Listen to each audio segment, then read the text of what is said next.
Back to my channel. So మేము ఈరోజు మేడారంకి వెళ్తున్నాం. సో ఫ్యామిలీ ట్రిప్ అన్నమాట ఇది. అందరం కలిసి వెళ్తున్నాం. ప్రజెంట్ అయితే హన్మకొండ నుంచి స్టార్ట్ అవుతున్నాం. సో ఇక్కడ నుంచి అయితే మనకి 2 hours పడుతుంది జనరల్గా అయితే. సో ఇప్పుడు జాతర టైం కాబట్టి ఎంత టైం పడుతుందో మనకు తెలియదు. సో హన్మకొండ టు మేడారం అయితే 100 kilometers అయితే ఉంది. సో మేమందరం అయితే ఈ వెహికల్లో అయితే స్టార్ట్ అయిపోయాము. సో నేను ఒక్కొక్కరిని మీకు పరిచయం చేస్తాను.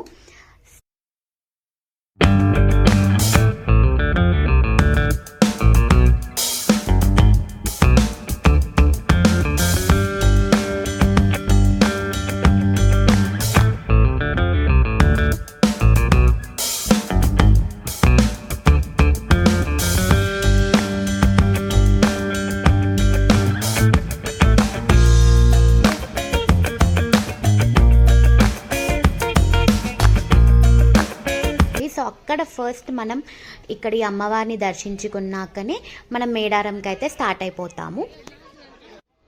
అసలు సమ్మక్క సారలమ్మ జాతర అంటే మన తెలంగాణలోనే పెద్ద గిరిజన పండుగలా జరుపుకుంటారు. అది మనందరికీ తెలిసిందే. సో ఈ జాతరని చూడటానికి మన తెలంగాణ తెలుగు స్టేట్ నుంచే కాకుండా ఇండియా వైడ్గా కూడా చాలా డిఫరెంట్ స్టేట్స్ నుంచి కూడా ఈ జాతరని చూసి దర్శించుకోవడానికి చాలామంది వస్తూనే ఉంటారు. సో మేము ఘట్టమ్మ దేవాలయం విజిట్ చేశాక మేమైతే మేడారంకి స్టార్ట్ అయిపోయాము. సో మేమైతే బ్యాక్ సైడ్ కూర్చొని సాంగ్స్ పాడుకుంటూ చాలా ఎంజాయ్ చేస్తూ వెళ్ళాము.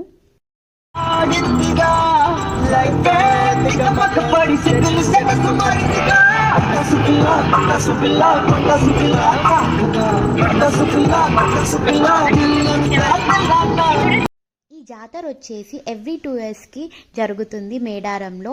ఈ జాతరని చూడటానికి ప్రతి సంవత్సరం 10 కోట్ల వరకు భక్తులు చూడటానికి వస్తారంట.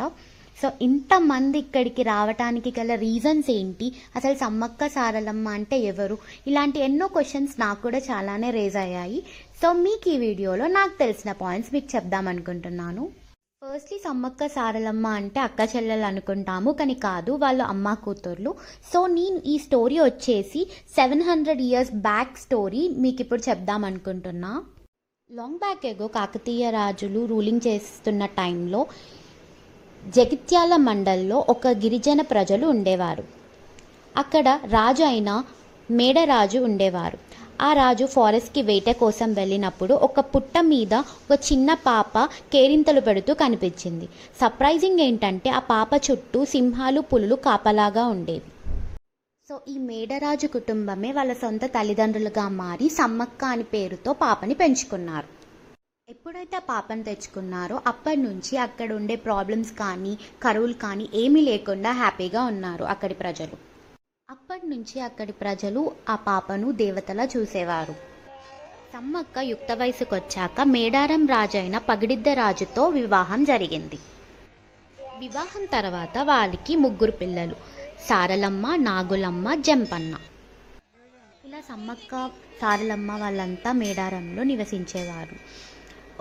సో ఇలా ఉండగా సడన్గా కాకతీయులు మేడారంని ఆక్రమించుకోవాలని దండయాత్ర చేస్తారు. ఆ దండయాత్రలో సమ్మక్క, పగిడిద్దరాజు, సారలమ్మ, జంపన్న, నాగులమ్మ కూడా ఫైట్ చేస్తారు. ఆ వార్లో పగిడిద్దరాజు, సారలమ్మ, నాగులమ్మ చనిపోతారు. అది చూసి జంపన్న తట్టుకోలేక కాకతీయుల చేతిలో మరణించలేక సంపెంగ వాగులో మునిగి చనిపోతారు. సో అప్పటి నుంచి మనకి సంపెంగ వాగుని జంపన్న వాగుగా కూడా పిలుస్తారు. అప్పటికి సమ్మక్క కాకతీయులతో యుద్ధం చేస్తూనే ఉంది. చివరాఖరికి గాయాలతో పక్కనే ఉన్న చిలకల గుట్టలోకి వెళ్ళి అదృశ్యమైంది. అక్కడి గిరిజన వాసులు అమ్మవారిని వెతుకుతూ చిలకల గుట్టకు వెళ్తే అక్కడ కుంకుమ రూపంలో అమ్మవారు కనిపించారు. అప్పుడు ఆకాశవాణి వినిపిస్తూ 2 సంవత్సరాలకు ఒకసారి ఇక్కడ జాతర చేస్తే అందరికీ మంచి జరుగుతుందని పలికింది. అప్పటి నుంచి ఇప్పటి వరకు ఇలా 2 yearsకి ఒకసారి ఇక్కడ జాతర జరుగుతూనే ఉంటుంది.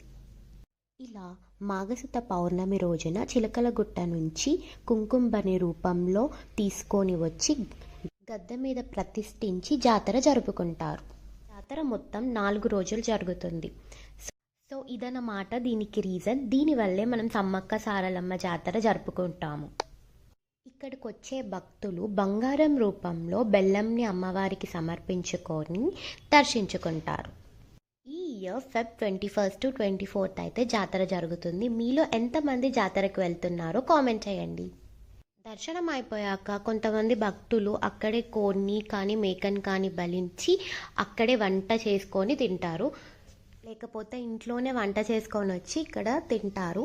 సో మేము కూడా అలానే తెచ్చుకొని ఇక్కడ ఓపెన్ ప్లేస్లో ఆగైతే అందరం కలిసి తిన్నాము.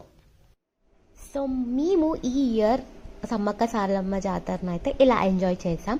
Hope you liked my video. Thank you so much for watching.